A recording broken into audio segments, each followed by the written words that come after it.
Welcome to the Fermented Homestead. If you're new here, my name is Anna, and on this channel, I'm sharing our journey of learning how to turn our home into a homestead. This video, I filmed the majority of it right before I went to the Ozarks Homesteading Festival, and I wasn't able to actually get the video completed, so I figured I'd go ahead and do it now, but just update the morning part, because when I did that, it was day 2 of my sourdough starter, and so now it is actually day 5. So we'll go ahead and update the intro and make this one as seamless as possible. So this sourdough starter, it was active after like the end of day 2. It was active super quick, but I did notice yesterday it didn't seem that it had risen as much as it had in days prior. So we're gonna do a little bit of an experiment and we're gonna update how to do it. One thing that I totally forgot to do in the beginning, I never actually weighed this so that I can tell how much starter I'm leaving behind. So now seemed like a pretty good time to do that, right? So we're gonna measure out into this bowl the 150 grams of starter that we need. And the rest of this is going to be discard.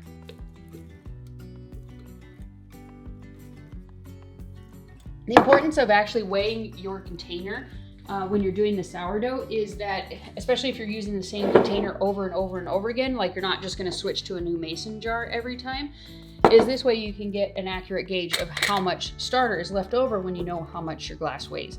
And I'm not super concerned about having all of this excess on the edge, on the inside here, because that's how it's going to be normally. So it's going to give me, in my opinion, it's going to give me a more accurate reading of how much it is, because every time I do it, it's going to have this on the edge. You know what I'm saying?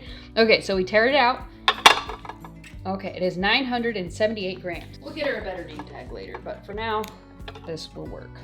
Okay, so then we're gonna take our 150 grams. I did learn a few things while I was at the expo. I took a sourdough course, so I'm gonna share those with you, but for today, we're just gonna keep it as is and make no changes.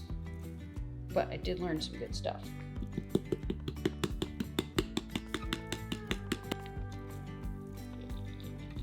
I went a little extra because I've been needing to do extra every time anyways, so hopefully I didn't just shoot myself in the foot.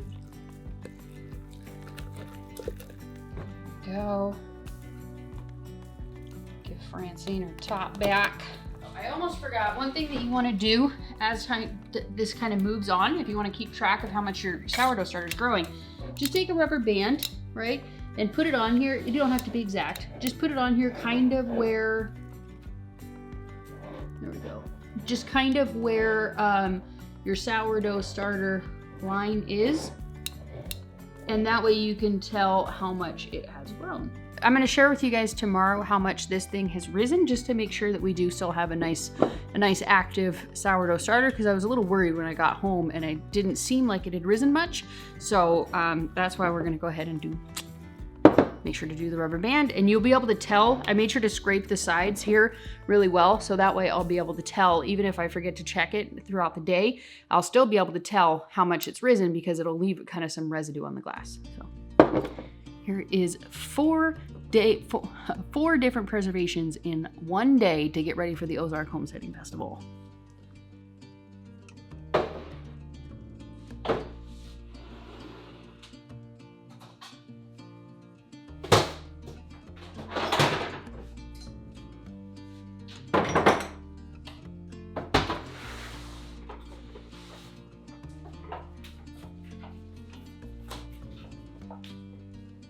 So we're all done cleaning the kitchen, and Malachi's just gonna make some breakfast, and then we're gonna go ahead and get started on our canning project. All right, so we're finally ready to bust into these onions. We're gonna be doing 3 different projects today, and for all of them, we need caramelized onions. One of them is gonna be tomorrow's project, so we're gonna plop that in. Or like 2 of them are gonna be tomorrow's projects, and one of them is gonna be the French onion soup. So I need to make the French onion soup. I should have started it last night, I didn't. So we're gonna split it into 2 different batches, hoping that we actually get it cooked enough to be able to can it within the next 5 hours or so. It is currently, what time is it? It's noon. So if I could get this thing in the crock pot, or not in the crock pot, if I could get it in the canner by like 6 or 7 o'clock, I'll be a happy camper. So we need to caramelize the onions. Caramelizing 10 pounds of onions in one vat takes forever. But it's advantageous because it's super hands-off. You don't have to do anything. You only have to stir it enough to incorporate all the onions. That's it. Once the onions are in there, you don't have to do anything. You don't have to worry about it scorching. So it's phenomenal in that regard. I'm hoping to kind of duplicate a bit of that benefit by using my my Dutch ovens here. We'll see how it goes. So we're gonna caramelize all of these. We're gonna chop up all of these here real quick, and then we'll just spread them out.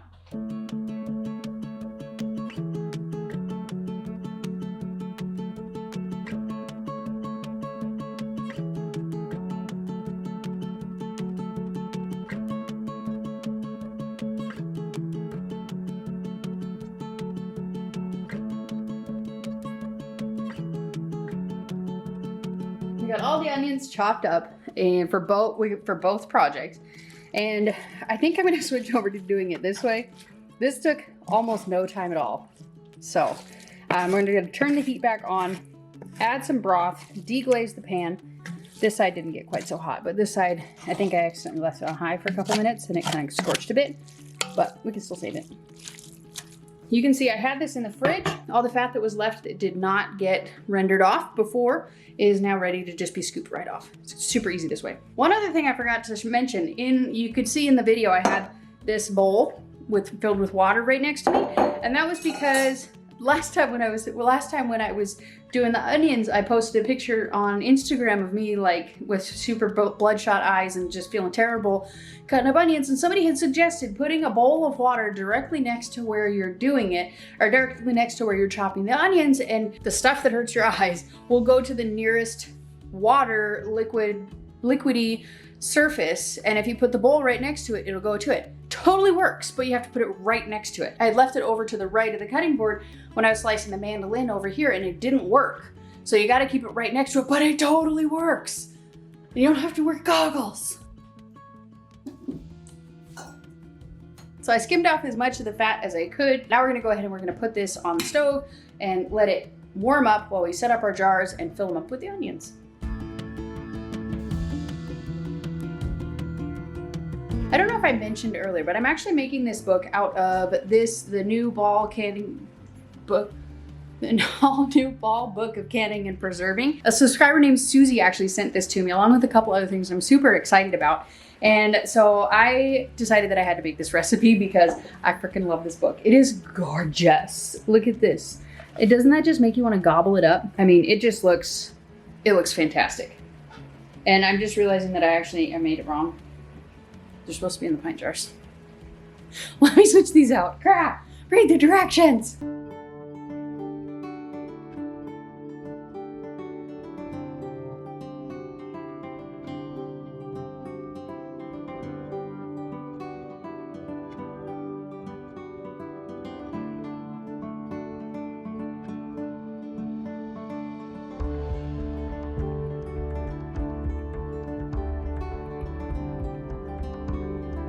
I just realized I had a super brain fart moment. I knew there was a reason that I was doing multiple preservation things today.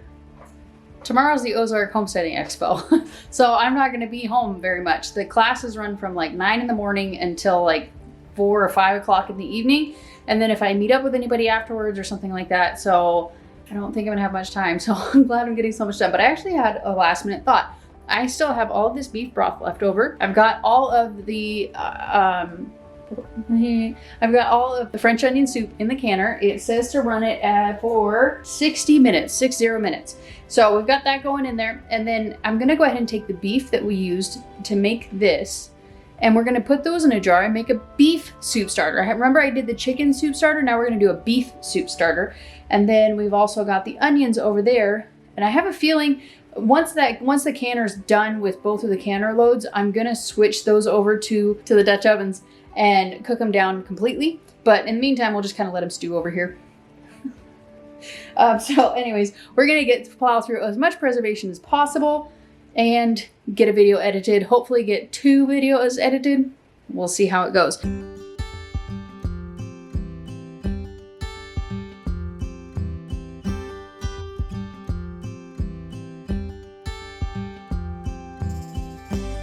So now that the canner is done, in between canning loads, we're gonna go ahead and cook down these caramelized onions so we can get these bad boys on the dehydrator.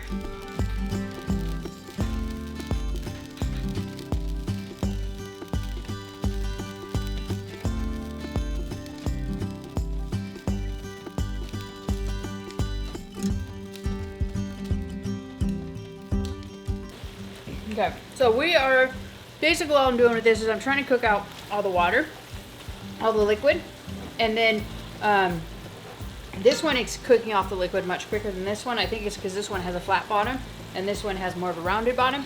So I'm guessing that is why, because I took a bunch of the liquid out of this one and put it in here because this one was dry. So we're just gonna let it kind of dry up.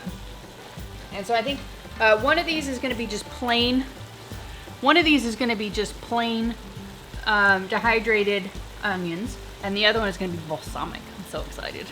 So this part I'm doing based on a video that I saw from Homesteading Family, and she said to kind of measure with your heart.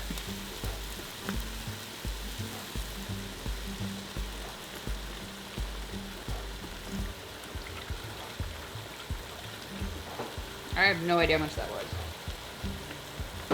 I don't use balsamic vinegar terribly much in my cooking. I don't know why. It's delicious. I just don't. I wish I would have measured this. It's too late now. I probably don't need more than that, right? I don't know.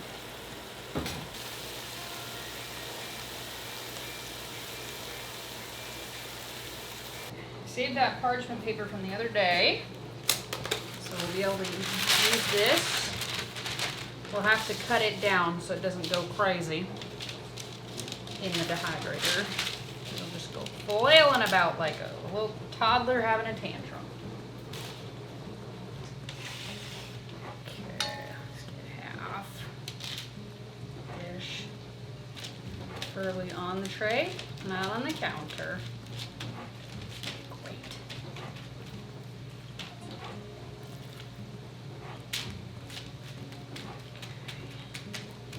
I'll bring it in close so that you can see kind of how stacked we're making the trays. I don't know if that'll be helpful for you, but it would be for me.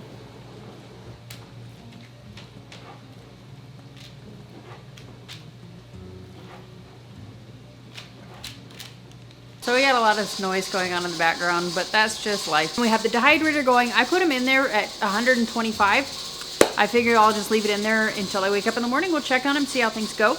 And we have the French onion soup out of the canner. Everything's good, all sealed. Awesomeness. So if you guys are new around here, we just moved to our 30-acre homestead in southern Missouri.